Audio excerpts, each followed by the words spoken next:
Pemirsa, tim penilai dan verifikasi venue calon tuan rumah PON 2024 mengunjungi Kabupaten Aceh Besar. Kehadiran tim yang bertujuan untuk melakukan verifikasi kesiapan Aceh sebagai salah satu tuan rumah di PON tersebut. Dan disambut Pemkab Aceh Besar di Meligo Bupati Kota Janto, Jumat.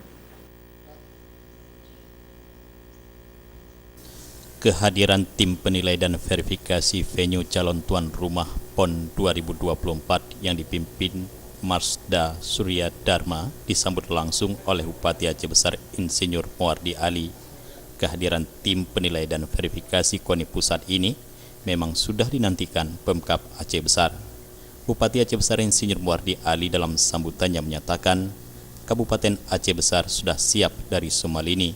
Semua fasilitas infrastruktur olahraga saat ini sedang dibangun seiring dengan persiapan menyambut Pekan Olahraga Aceh yang akan berlangsung pada tahun ini.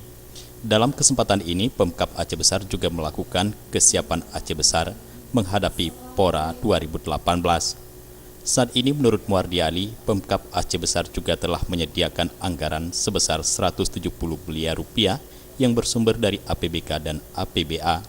Dana tersebut akan digunakan untuk membangun sejumlah fasilitas olahraga. Untuk itu, Bupati menilai Aceh sangat layak bersama Sumatera Utara menjadi tuan rumah bersama. Dalam kesempatan ini, Wakil Ketua Tim Nanang Juwana Priadi dan rombongan juga turut meninjau langsung lokasi sports center yang tengah dibangun Pemkab Aceh Besar.